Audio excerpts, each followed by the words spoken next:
Passando para o nosso último momento aqui hoje, eu gostaria de trazer um ponto importante que o James Pickard falou da nossa última sessão. Eu tenho certeza que, porque ele está aqui conosco para o restante da semana, eu gostaria de implementar diferentes times, equipes, projetos com ele. E aproveitem a presença dele agora. E aproveitem ele para que ele possa bagunçar o seu projeto. Que seja intencional o nosso tempo aqui juntos. E tenho certeza que os orientadores de vocês podem também acompanhar esse feedback, esse retorno, não só dele, mas de outros colegas também que estão presentes aqui. Então, essa vai ser uma sessão um tanto quanto informal. Se você não fizer perguntas, se você não tiver nenhum comentário, então essa sessão será muito breve. Então, eu realmente gostaria de recomendar que os membros de equipe, os líderes de projetos, se tiverem perguntas a mais, as apresentações foram um tanto quanto detalhadas. Então, se você não fizer isso, que cale-se para sempre. Então,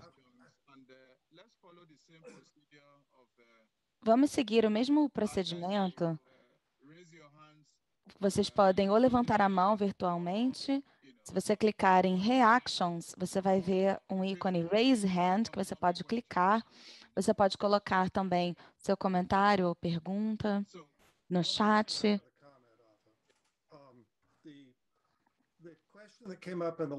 A questão que surgiu na última questão tinha a ver com alinhar a pergunta de pesquisa com o tipo de dado que você estivesse coletando. E quando eu falo para vocês fazerem a pergunta da pesquisa primeiro, no processo da pesquisa, não quer dizer que você fique preso à pergunta quando você for a campo, porque o que você pode vir a descobrir é que você tem uma pergunta da pesquisa que você não consegue responder, porque você não consegue coletar os dados para responder esse tipo de pergunta. Então, nesse tipo de situação, é perfeitamente ok mudar a pergunta da pesquisa inicial. Na verdade, eu até já fiz isso antes, inclusive em estágios avançados da minha pesquisa, quando eu mencionei ontem a pesquisa que fiz com relação aos ativistas políticos e católicos, eu queria saber como aqueles ativistas faziam a relação entre o seu ativismo de longo prazo, quer seja 5 anos de tempo integral e um outro caso de 60 anos de tempo integral. Como que eles faziam a conexão entre as suas vidas espirituais ou religiosas e suas vidas no ativismo político? Então, havia feito 65 entrevistas e eu não conseguia achar nenhum padrão com relação a isso. E a regra de ouro, quando você faz esse tipo de pesquisa, esse tipo de estudo, eu nunca vi um estudo que faça algo sério com menos de 30 entrevistas. Então, quando você já tiver feito as 30 entrevistas, você olha para as últimas 5 e percebe, olha, talvez eu não tenha encontrado nenhum padrão ou nada relevante ou nenhuma novidade. Eu já havia feito 65 e eu poderia passar o resto da minha vida continuando a fazer isso sem conseguir os dados que eu precisava. Então, eu voltei atrás e passei a fazer uma pergunta diferente com relação aos mesmos dados, mas que poderiam ser respondidas. A pergunta poderia ser respondida da maneira que eu idealizava. Você pode mudar a pergunta, mas você precisa se assegurar que as duas coisas analiticamente se alinham. E isso me preocupa quando elas não se alinham. Então, é só um comentário à parte que eu gostaria de fazer. A outra questão que eu gostaria de trazer é que eu adicionei alguns itens a mais no link do Dropbox que eu havia dado para vocês ontem. E eu disponibilizei agora esse link no chat novamente, caso vocês precisem acessar. Então, tem mais recursos lá nesse link do que tinha ontem. Muito obrigado, Jim Speaker.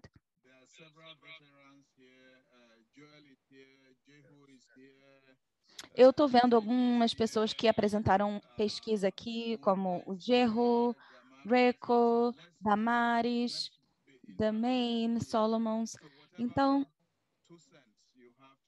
se vocês quiserem acrescentar alguma coisa, algum comentário, por favor, agora é a hora. Se vocês não falarem nada, eu vou chamar pelo nome. Eu vou responder ao Taio, que colocou uma mensagem aqui para o Taio. Sim, é claro. A gente pode conversar depois sobre isso. Eu estou vendo que você está sorrindo. Joel Carpenter, você tem alguma coisa a acrescentar? Claro, eu concordo plenamente com o Jim. Eu acho importante deixar que a pesquisa converse com você e que a pesquisa, inclusive, te convença a sair de algumas perguntas que você estava pensando em fazer no início. O meu orientador uma vez me disse, anos atrás, que muitas vezes até mesmo a máquina de escrever vai te ensinar coisas. Então, à medida que você vai registrando os dados, isso vai te conscientizando e você pode se permitir ser moldado pelo que você tem diante de você e o que você precisa perguntar a esses dados. Deixa eu me dar um exemplo desse tipo de coisa com relação à pesquisa. Um dos meus colegas fez uma pesquisa, Lynn Davidman, fez um projeto nos Estados Unidos. Ele é um sociólogo da religião e dessa vez ele não fez sobre religião, mas sobre questões de estrutura familiar e especificamente estava entrevistando homens e mulheres cujas mães haviam morrido quando eles mesmos, os entrevistados, estavam entre 11 e 15 anos de idade. E na geração dessas pessoas, que é a minha, quando um membro da família morria, em primeiro lugar, ninguém falava sobre isso. Talvez havia um funeral, um enterro, mas não era algo com o qual se lidava. Em segundo lugar, o pressuposto cultural era que se o pai houvesse morrido, a família teria problemas financeiros e se a mãe tivesse morrido, haveria problemas emocionais, quer isso fosse real ou não. Esses eram os pressupostos colocados de como as pessoas criavam ou recriavam seu senso de identidade quando na adolescência. E ela perguntava sobre religião, a prática era sobre religião e as pessoas não afirmavam isso. Então, à medida que ela foi trabalhando com os dados coletados, ela percebeu que ela tinha uma prática simbólica que era quase religiosa, ou seja, ela tinha uma, uma certa mesinha perto da porta com a foto da mãe. A mãe havia morrido quando ela tinha 11 anos, era tipo um altarzinho. E aí ela voltou, chamou de novo as 60 pessoas e perguntou a elas, vocês têm algo parecido? E todos tinham algo parecido. Era a palavra religioso que havia tirado as pessoas desse tipo de resposta. Mas as pessoas tinham uma função religiosa com essa fotinho, como se fosse um altar da pessoa que havia falecido. Então, é isso que a gente precisa prestar atenção. Permita que o próprio trabalho de campo te mostre coisas. Tem uma pergunta aqui no chat perguntando, será que você pode falar sobre a lógica, sobre a estrutura lógica? Pergunta para o professor Speaker. Muitas vezes, eu penso sobre perguntar às pessoas, pedir às pessoas que possam se perguntar sobre a sua proposta, suas entrevistas XYZ, e você tem a motivação ali, e aí você entra em contato com essas pessoas, elas dizem, sim, claro que sim. mas à medida que você avança no processo, isso pode mudar. Ah, sim, eu vou fazer. Eu concordei em fazer entrevista, mas agora eu não quero mais fazer. Eu entendi que você viria à minha igreja, mas agora eu não quero mais participar. E isso pode fazer com que as pessoas, inclusive, façam você ser preso por isso. E aí, o que você pode fazer? Qual é o seu plano B? Qual é o seu plano C? Eu acho que isso também tem a ver com os tipos de perguntas e poder mudar as coisas, não deixar as coisas cravadas em pedra, esculpidas em pedra. E nós precisamos poder repensar as coisas. À medida que você vai fazendo as entrevistas, qual é o seu plano B? Você tem um plano C? Não importa o quão linda ou interessante são as suas perguntas da pesquisa. Então, vamos imaginar que a comunicação falhe.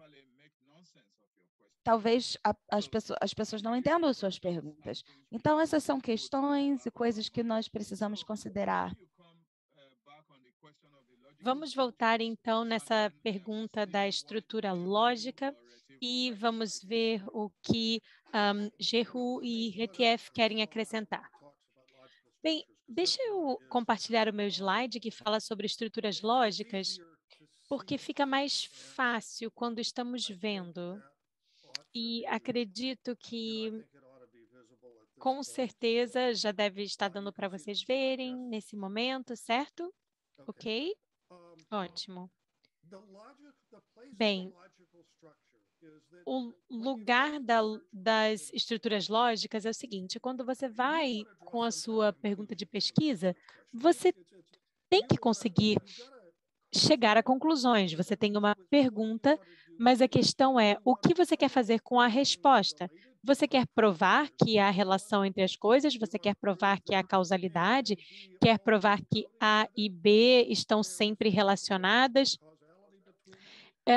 E que não há causalidade? Ou será que você não se preocupa com a causalidade? Será que você está interessado em fazer outra coisa? Então, há listas e listas em vários livros de pesquisa a respeito do tipo de pesquisa que você quer fazer.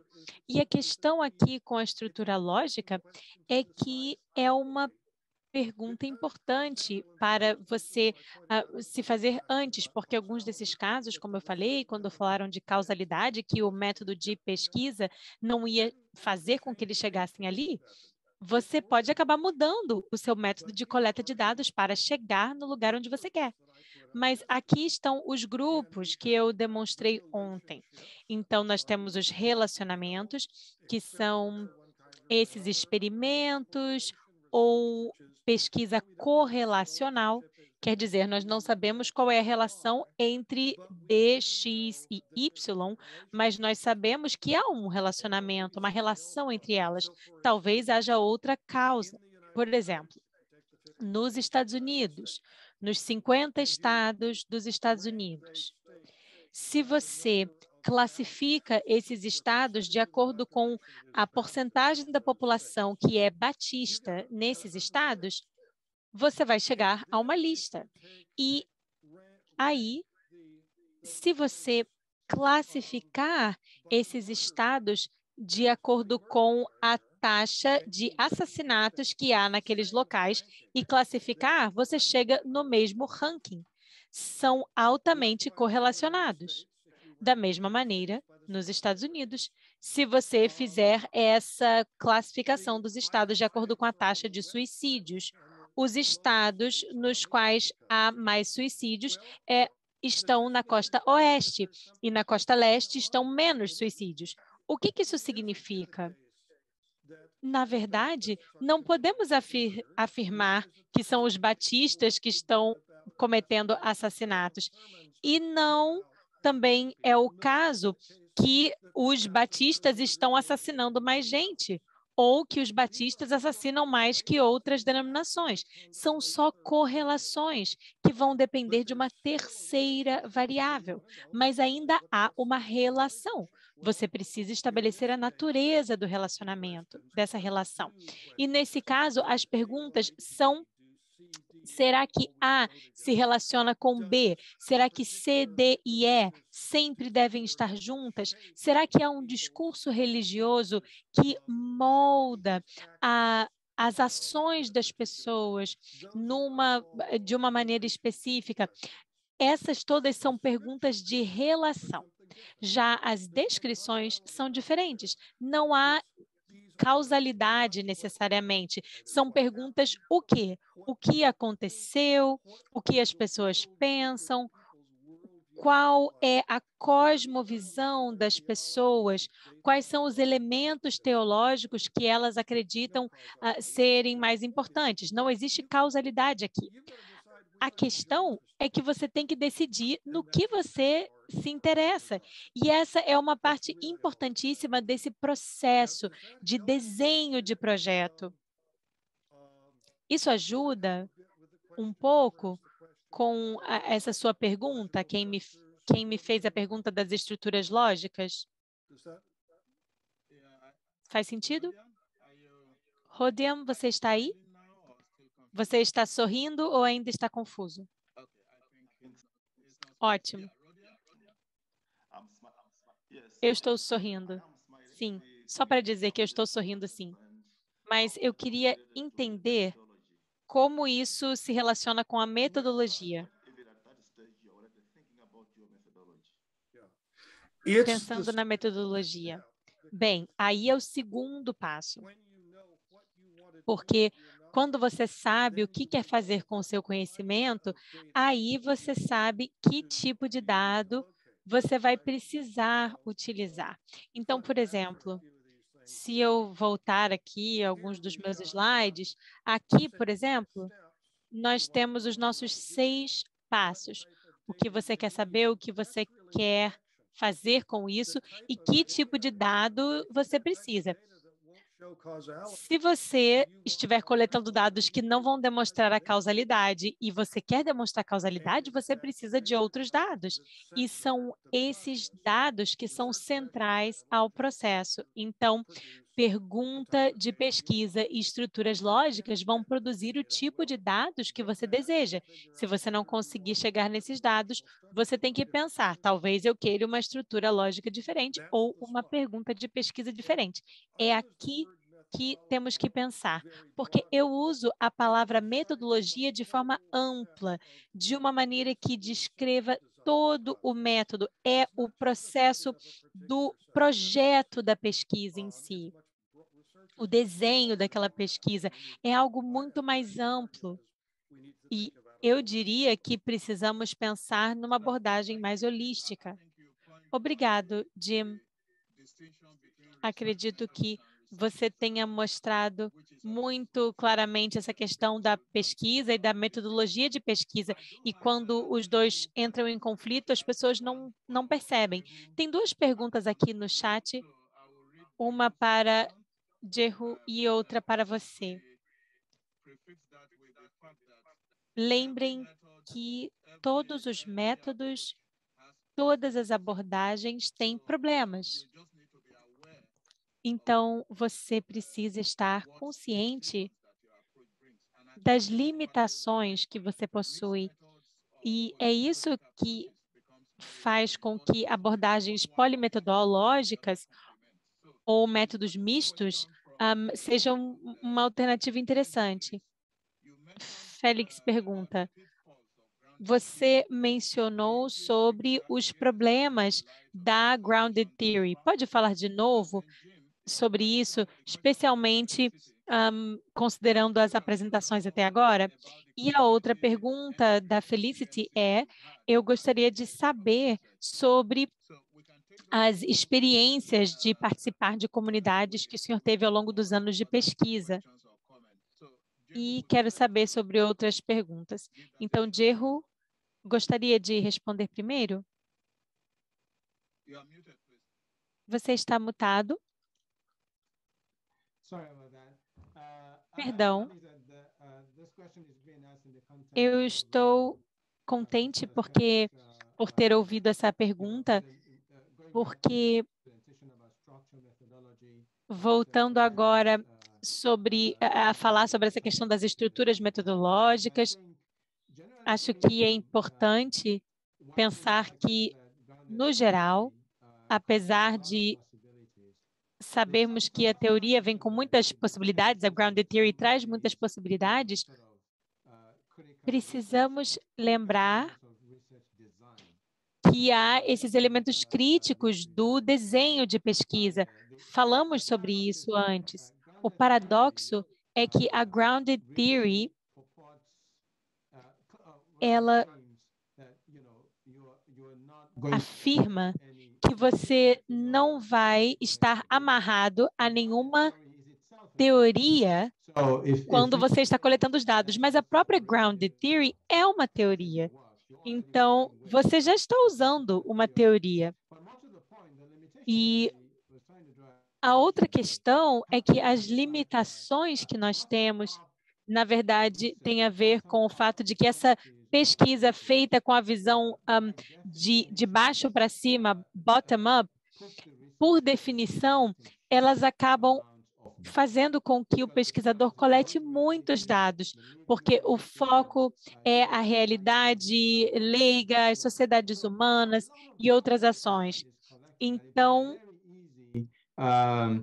é muito fácil, nesse caso, perdermos a visão do todo, olhando apenas para um lado. Então, isso cria problemas. Por quê? Porque aí você acaba tendo muita descrição e muitos dados, mas isso acaba dificultando essa explicação de algumas tendências, conexões, e é importante, então, entrar nisso sabendo que essa é uma questão que pode ser, sim, um desafio ou um problema. E, como eu disse, nós achamos a mesma coisa em pesquisa sócio-histórica.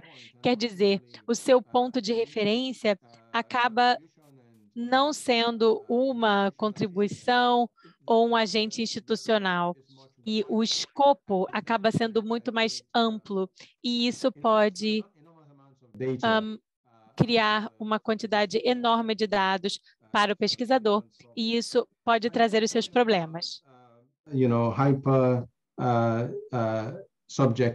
relação à hipersubjetividade, que eu estava tentando dizer sobre isso, eu não estava sugerindo que a subjetividade está ausente de qualquer tipo de pesquisa. Eu concordo com o comentário de que precisamos falar sobre isso, precisamos discutir sobre subjetividade rigorosa, precisamos estar atentos sobre o que está informando ou contagiando essa subjetividade. Sobre a grounded theory, existe uma tendência forte de privilegiar um ângulo em particular, ou um viés, ou pressupostos específicos. E acredito que foi sobre isso que falamos ontem, de não ficarmos concentrados em apenas um lugar em particular, mas estamos sempre questionando e verificando as ideias que estão por trás, que estão no pano de fundo e que estão contextualizando essa grounded theory. Talvez eu encontro no contexto ocidental que o indivíduo precisa fazer a sua própria teologia individual. E há diversos críticos e diversos problemas. E a última coisa que eu acredito que mencionei, não tenho certeza qual foi a última coisa, me esqueci da última coisa que eu ia falar. Mas é realmente muito importante, eu preciso salientar a importância do que você acabou de dizer. A Grounded Theory foi desenvolvida num momento e num lugar específico e provê resposta sobre ambientes qualitativos sobre os quais ninguém sabia nada. Então, com relação às nossas ações, no mundo em que vivemos, não havia ninguém estudando as coisas dessa forma nos sistemas teológicos. Então, os dois teóricos que deram origem à Grounded Theory colocaram um sistema muito meticuloso de tomada de notas para descobrir o que estava acontecendo, para descobrir, por sua vez, quais eram as ações e comportamentos que estavam acontecendo que outros métodos sociológicos contemporâneos não acessavam, dentre elas técnicas, tomadas de notas e permitindo que as coisas possam surgir de baixo para cima. E, de fato, há alguns momentos em que não ajudam, de fato, o pesquisador a responder às perguntas. E aí partimos para a análise do discurso, o que é muito diferente. Eu tenho um colega mais jovem que está fazendo exatamente isso, está lidando com a abordagem da Grounded Theory, e eles estão avaliando de que maneira estamos sendo influenciados pelo discurso público da ciência e da religião. Então, analisamos um discurso de uma fonte particular. Sim, muito obrigado.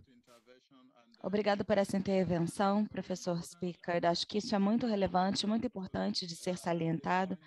E eu quero voltar para um ponto que foi levantado ontem, quando estávamos falando sobre saturação de dados. Acredito que isso seja muito importante. E na coleta de dados empíricos e dados da pesquisa, não há ninguém que acredita que seja fácil a coleta de dados quando você, de fato, registra esses dados. Você não afunila os dados ou não tenta fazer com que eles caibam no que você quer. Não é assim que funciona. É preciso ter foco. O segundo ponto é sobre reflexividade, conforme foi dito ontem. Os pontos que o professor Jim falou ontem, a nossa posicionalidade, além da reflexividade. Como que nós respondemos aos tipos de perguntas que levantamos? Então, de que local você está falando? De que local cognitivo? De que cultura você está levantando essas perguntas? Quais olhos você está usando para ver o que você vê? Porque os olhos que você está usando e o coração que você tem, muitas vezes podem moldar as perguntas que você levanta e podem levar aos resultados pretendidos. E acho que, como acadêmicos, nós precisamos constantemente nos engajarmos nessa reflexividade e não ficarmos na sombra. Então, eu gostaria de trazer para o professor Jim uma pergunta da Felicity. Uma pergunta também do Benson, que ele faz a seguinte pergunta: ao investigar uma situação da vida real, é possível para o pesquisador se encontrar na mesma situação da vida real sendo investigada? Se sim, de que modo o pesquisador ou pesquisadora deveria lidar com esse tipo de situação ou navegar pela situação? Professor Jim. Com relação aos dados da comunidade, como você registra, você precisa ter permissão da comunidade para fazer isso. E realmente depende muito da natureza da organização, do grupo com o qual você está trabalhando. Se você estiver trabalhando numa igreja, na maioria das igrejas, o pastor ou o bispo provavelmente é quem salvaguarda as informações da comunidade. E se essa pessoa te quer lá e você é bem-vindo, então você deve talvez fazer uma espécie de documento assinado com a permissão das pessoas envolvidas. E isso é algo útil para nós.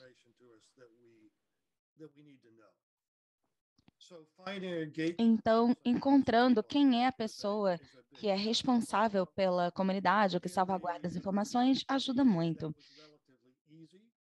E há estudos que são relativamente mais fáceis. Eu fiz parte, por exemplo, de um estudo muito grande e eles estavam muito felizes. Inclusive, a congregação queria saber também qual era o significado da pesquisa, todos estavam interessados, envolvidos. Numa igreja japonesa, por exemplo, essas coisas são sempre histórias. E eu estive, porque eu tinha uma namorada em potencial, que era uma das ministras desse grupo, e eu estava interessado em conhecê-la melhor, parecia um lugar interessante para interagir, e a relação não se manteve, mas nós ficamos amigos. O romance não durou, mas a amizade sim. Quando as pessoas da igreja perceberam que eu era antropólogo e eu estava nessa situação, eles disseram: que incrível, nós queremos aprender a transferir a nossa teologia de uma forma, ou transmitir de uma forma que os americanos possam compreender, e os antropólogos trabalham com outras culturas, então eles queriam algo de mim. E eu acabei trabalhando com eles, e foram 2 anos de diálogos e conversas. Então, isso nos leva a uma resposta à pergunta do Benson: o que acontece quando você se torna o objeto da investigação pelas pessoas que estão te acolhendo na sua pesquisa? Tem um etnógrafo que trabalha com mega igrejas pentecostais e ele escreve na sua tese de doutorado, ele era antropólogo e eles queriam aprender as técnicas transculturais que ele tinha, e se tratava de uma igreja pentecostal sueca que queria fazer melhor a missão, queria fazer missões de uma forma melhor, evangelismo transcultural. E era um caso muito interessante da Susan Frenhart, que também era uma antropóloga, que isso foi 20 anos atrás, que passou pela organização de Jim Falwell Sr., que era muito politizada, Jerry Falwell, que era uma igreja muito politizada, e queria entender melhor como isso funcionava. Então, ela foi até Falwell e disse: olha, eu gostaria muito de descobrir mais sobre isso, e ficou estupefata de Falwell ter aceito o convite. E não só isso, mas ele falou tudo sobre a organização e queria manter contato frequente.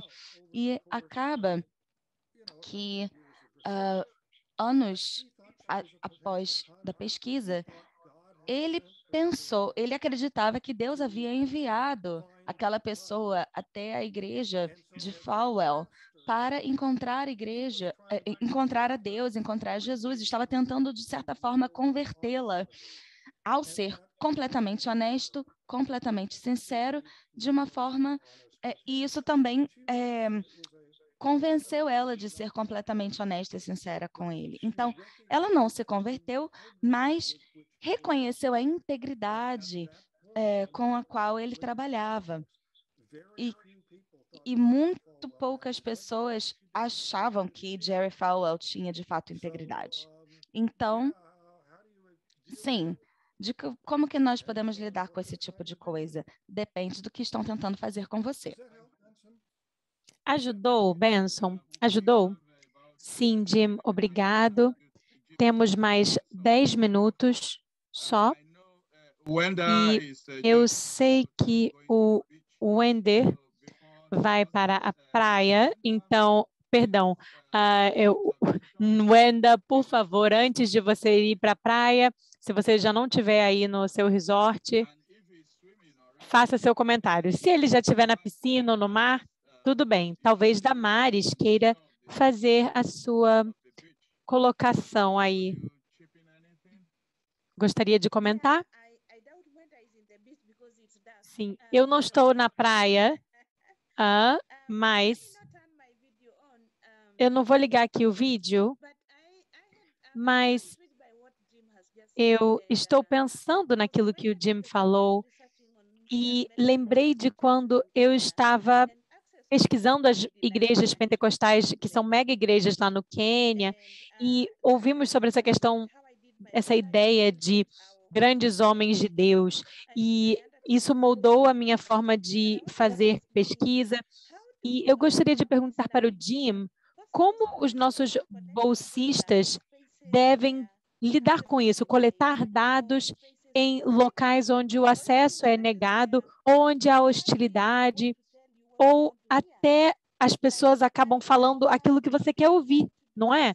Por exemplo, eu já tentei fazer pesquisa em igrejas de teologia da prosperidade e eu tento pedir o tipo de dados sobre o dinheiro, sobre as contas bancárias e alguns dados, e eu vejo muita hostilidade nisso. Gostaria de ouvir a respeito desse desafio, porque, pelo menos na minha situação, no meu caso, eu sou da opinião de que muito do clero pentecostal não está aberto aos pesquisadores. E eu falo da minha própria experiência. Eu lembro, quando eu estava na Universidade de Cambridge, eu fui com uma jornalista para entrevistar um grupo de clero pentecostal, mas eles haviam me negado acesso, mas permitiram que a jornalista o acessasse. Então, essa questão da coleta de dados e esses desafios é um assunto que me interessa bastante para entender melhor. Obrigado, Damares. Jim, a Henrietta acabou de dizer que ela tem um comentário relacionado aqui. Pode, por favor, se desmutar e fazer o seu comentário? Sim. Bem, a minha pergunta, na verdade, é a seguinte. Quando você conversa com alguém e aquele respondente te deixa com a sensação de que aquela não é a resposta, acaba sendo a resposta que você quer ouvir, você tem aquela sensação de desconforto, de que ele está respondendo só para te responder. O que que a sua intuição te diz e o que que você faz? Como é que você continua naquela conversa? Porque tem vezes que você vai a campo e você sabe que a pessoa só está falando com você para você ir embora. Então, por exemplo, há 2 semanas eu estava numa conversa e essa pessoa me pagou e disse para eu ir embora. Falou, olha, leva seu carro e vai embora. Ou eu estava num grupo pequeno e queria conversar com um etíope ali, mas ele disse, olha, toma aqui, paga o seu carro e vai embora. Nós não usamos o dinheiro dele, mas ele não queria conversar conosco. E uma outra pessoa que falou uma coisa que não era nem razoável. Como é que você se relaciona com essa situação? Bem, acontece sempre e nem sempre dá para obter a informação que você quer. E as pessoas têm o direito de determinar qual é a informação que elas vão te dar ou não. Elas têm direito de negar acesso, o seu acesso às informações. Deixa eu dar um exemplo para vocês. Esse mesmo estudo com entrevistas que eu trabalhei com aqueles ativistas sociais religiosos, eu trabalhei com isso em Los Angeles. E eu entrei na rede católica, entrevistei 10 pessoas diferentes e todos eles, ou praticamente todos, disseram, olha, você precisa conversar com um pessoal lá do Centro das Mulheres pela Paz, Católicas pela Paz. E aí eu marquei um horário, enviei a informação que eu estava procurando, porque elas queriam saber, e eu enviei para eles. E era uma viagem de 2 horas até lá. E aí eu levei meus filhos na creche, cheguei lá, viajei aquelas 2 horas e entrei. E elas disseram, quem é você? Eu falei, olá, eu sou James Pickard, estou fazendo aqui esse projeto e vocês, a gente agendou essa reunião. Aí elas me perguntaram de novo o que eu estava fazendo.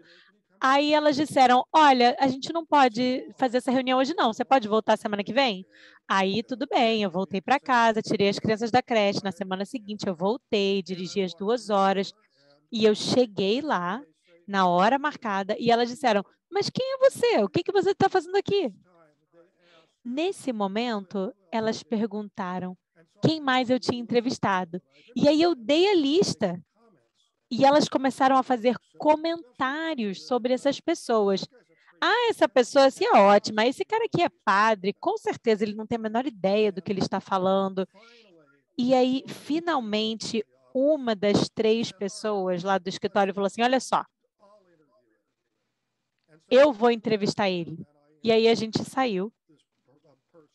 E aí eu conversei com ela a respeito do relacionamento entre a vida espiritual dela e a vida política dela. E 10 minutos depois, ela tirou os óculos, colocou na mesa. E aí, naquele momento, eu sabia que ela ia me dar a entrevista, porque ela estava sendo honesta e foi uma entrevista muito profunda. E aí, concluímos a entrevista, saímos e ela falou para as outras: olha só, ele é um cara legal, ele está aqui para ouvir. E a questão é que muitos jornalistas já tinham ido lá, já tendo escrito a matéria, que eles só queriam ali a citação, a declaração delas, e elas haviam se fechado por conta dessas experiências. Então, a única maneira de eu conseguir explicar isso é que eu tento convencer as pessoas de que eu, de fato, me importo com aquilo que elas têm a dizer e que eu não quero encaixotar ali ninguém. Eu não quero, eu não tenho uma imagem pré-concebida. E aí isso faz com que elas estejam um pouco mais abertas para conversar comigo, mas isso não é a única coisa. Será que existem pessoas que não falariam comigo? E será que tem um motivo para isso? E normalmente tem sim. E se eu puder explicar isso, aí eu vou poder explicar a limitação dos meus dados. Eu não sei se ajuda ou não, mas o que vocês estão descrevendo é algo muito comum. Você está mutado, Af. Sim, temos 5 minutos e não quero que a gente passe disso, mas temos mais uma pergunta do Reco e eu vou ler a pergunta. Ele está perguntando. A pergunta é a seguinte: e sobre questões de gênero e de idade, principalmente quando as pesquisadoras são mulheres ou pessoas mais novas, tentando entrevistar uma pessoa mais velha ou uma mulher poderosa que se sente desrespeitada pelo processo da entrevista. E antes de responder, eu queria perguntar para o Retief Miller se ele tem mais alguma intervenção a fazer. E uma outra pergunta aqui sobre a questão se alguém pode desenvolver grounded theologies baseada nas suas próprias experiências. Tenho uma pergunta prática que talvez a gente possa ter em mente com relação a essa questão que foi levantada sobre autorreflexividade. Também tem uma relação com outras perguntas sobre a abordagem da pesquisa. De forma prática, com relação aos projetos, você tem esse grupo de pesquisadores que sai a campo para fazer suas pesquisas. Então, eu fico me perguntando, e o investimento que as pessoas fizeram nas perguntas das suas pesquisas? Tem uma questão aí psicológica envolvida, uma questão emocional do envolvimento dessas pessoas. Talvez seja difícil alterar ou mudar essas perguntas com as quais eles já estão tão envolvidos ao longo do caminho, mas eu acho que não sei se temos tempo para abordar, para descobrir ao longo da pesquisa. Talvez as pessoas não tenham tempo para descobrir novos dados sobre as novas perguntas, mas talvez chegarem a um acordo sobre o fato das perguntas serem de fato problemáticas ou que precisam mudar os dados coletados e aí por diante. Muito obrigado, Retief Miller. E vamos aguardar certos indivíduos voltarem da praia e vamos aguardar um pouco mais. Eu tenho mais 3 perguntas aqui. Sim, escolhe alguma pergunta que você quiser. Eu posso ficar e ainda muito mais na sessão de hoje. Talvez um comentário. Sim, Afe, muito obrigada. Eu acho que o que eu gostaria de dizer e salientar aqui tem a ver com relação a Damares, principalmente no mercado cinematográfico, temos informações, às vezes, que homens ou mulheres não querem fornecer informações. Muitas vezes, você mesmo pode ir atrás dessas informações que as pessoas não querem te conceder. Muitas vezes, eles não confiam em você para, de fato, conceder as informações. Então, de fato, tem essa questão de os entrevistados realmente só se sentirem confortáveis dando essa informação quando confiam em você ou quando a pergunta é reformulada. Muito obrigado, Afe. Professor Jim, você tem a última. Eu vou tentar acolher uma série de perguntas aqui. Uma dessas, no chat, se trata de questões de gênero e de idade, e se refere especificamente a mulheres ou pessoas mais jovens tentando entrevistar uma pessoa mais velha ou uma mulher poderosa que se senta desrespeitada no processo de entrevista. A única coisa que você pode controlar sobre isso é se você é respeitoso ou não. Você não pode controlar o que estão pensando em você, sobre você, o status da pessoa, o status de relacionamento da pessoa, se é casado ou não, a idade da pessoa ou o gênero. E você só pode controlar o respeito. Não há fórmula sobre isso, mas se você estiver honestamente ouvindo as pessoas, isso faz uma diferença, porque você se torna parte do processo. Trabalhando com o Catholic Worker, como eu mencionei ontem, o grupo de ativistas católicos, eu trabalhava junto com eles. Uma vez eu estava na cozinha, lavando a louça, junto com as pessoas em situação de rua, e em algum momento ele vira para mim e diz: "O que você faz?" Ele fala: "Eu dou aula, eu sou professor universitário." E ele pensou: "Nossa, eu nunca tinha conhecido alguém que tinha ido para a faculdade, muito menos ensinar na faculdade, lecionar, ser professor." E eu continuei lavando a louça, sendo ali um ser humano, junto com ele ou ela. E esse é o tipo de coisa que te permite realmente entrar no campo, sendo um ser humano. A questão sobre desenvolver grounded theologies ou grounded theories com base na experiência, eu realmente tenho muita cautela com relação à etnografia e quando os dados vêm da sua própria experiência. É ótimo utilizar a sua própria experiência se isso te ajudar a criar as perguntas. Mas uma das coisas sobre a pesquisa empírica, você precisa separar o que vem de você e aconteceu com você e o que aconteceu com outras pessoas. Porque o que acontece com você, na verdade, por definição, já é muito subjetivo. E é só uma exceção a esse respeito na sociologia e antropologia. É quando o que nós estudamos são as coisas que moldam a vida das pessoas. Há padrões sociais que moldaram a minha vida. Eu posso, sim, usar a minha própria vida e a minha própria experiência como um exemplo, mas eu não posso utilizar isso como dados. Então, eu já tive que já dei vários exemplos aqui da minha pesquisa, mas nenhum deles era sobre mim, e sim sobre os padrões de pesquisa. Temos que ser muito cuidadosos com isso. Agora, Retif, pode repetir a sua pergunta rapidamente?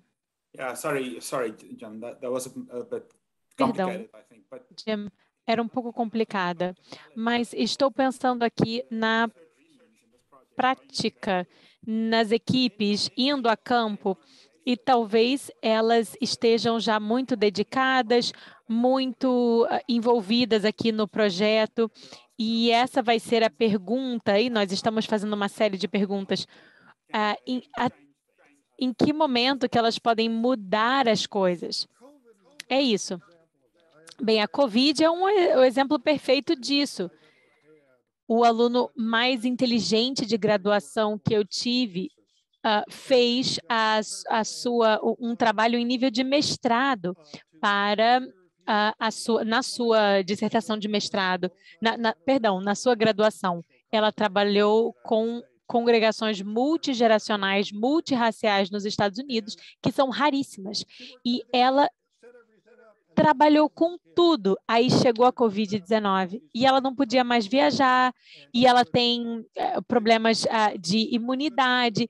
Então, ela não podia fazer as entrevistas, não podia fazer o trabalho de campo no Zoom, e as igrejas não estavam se reunindo mais. Então, como é que você trabalha com um projeto de pesquisa desse jeito? Você precisa ser muito flexível. E aí você faz as entrevistas que consegue, você muda o projeto de pesquisa. E, nesse caso, a bolsa foi que ela tinha mais tempo para poder gastar aquele dinheiro da bolsa. Mas você tem que poder dizer, olha, isso aqui foi o que eu projetei e isso aqui foi o que aconteceu quando eu estava agindo. Então, é sobre isso que eu posso escrever, ou é sobre isso que a minha equipe pode escrever. E, normalmente, isso funciona.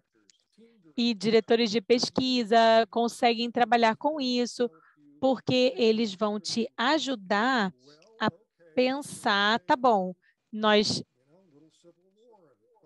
fizemos isso aqui, e então existem coisas que podem acontecer e nós temos que ser flexíveis.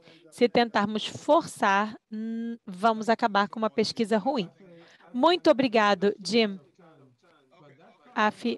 Desculpe por falar fora da minha vez, mas esse último comentário, acredito que é muito valioso, porque estamos nesse ambiente da COVID e acho que a nossa equipe precisa entender que temos essa imprevisibilidade, há muitas questões e muitas implicações à nossa pesquisa.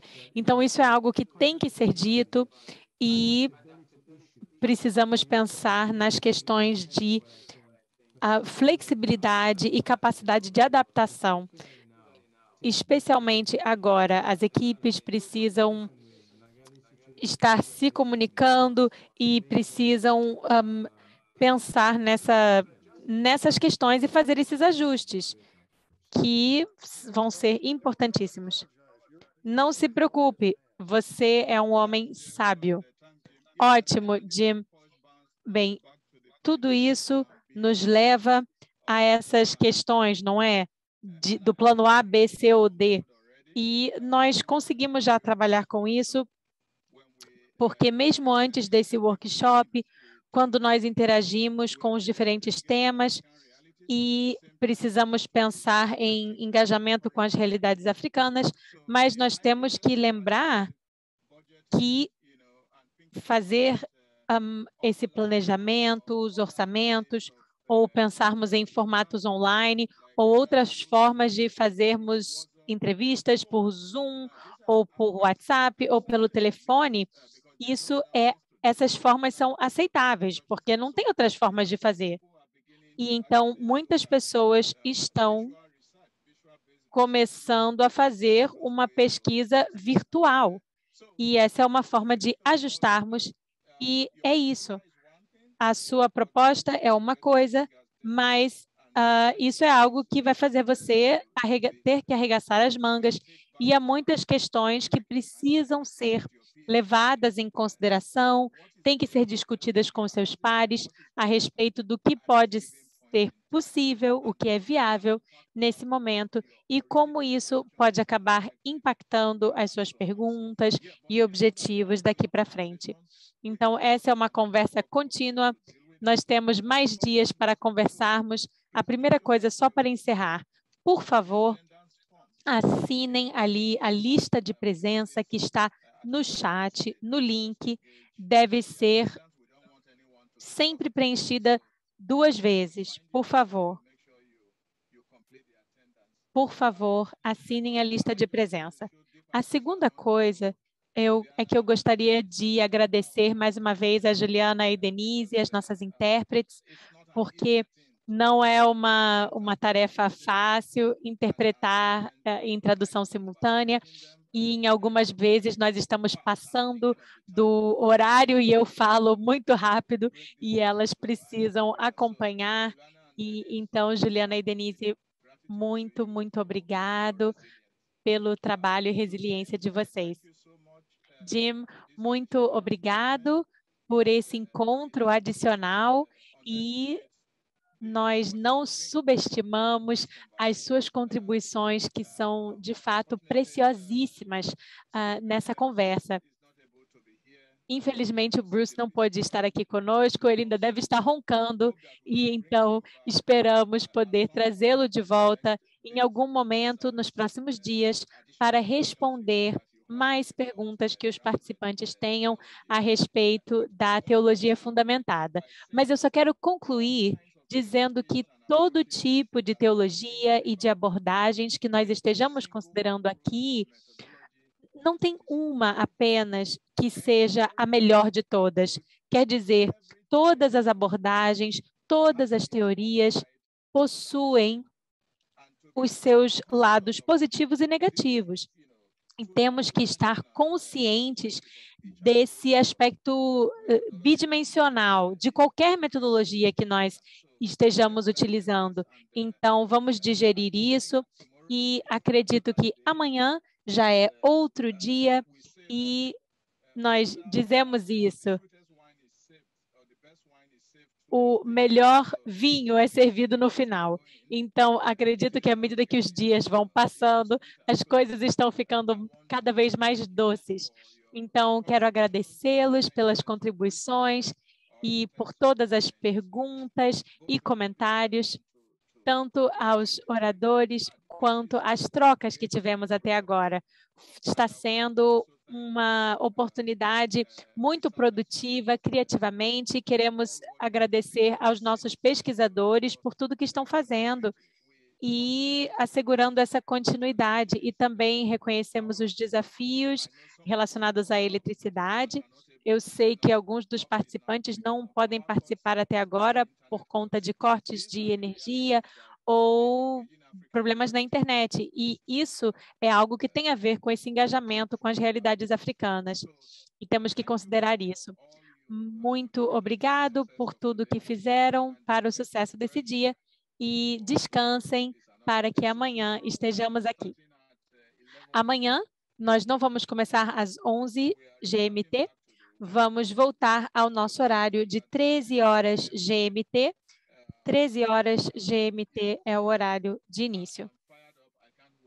Então, estou muito animado, mal posso esperar pelo programa de amanhã. Muito obrigado. Muito obrigado, Nelly, e todos que estão na secretaria, por tudo que tem feito pelo nosso dia. Obrigada. Thank you. Thank you all. Thank you. Bye-bye. Thank you, sir. Thank you, Afi, for the leadership. Obrigado. I know. Thank you. See you tomorrow. Oh, I didn't know I was muted. It's 7:50. Everyone. I put the link in the chat again. Someone said that it wasn't working, and so I put the longer link in and then checked to the bit.ly, and so there's now a lot of stuff there.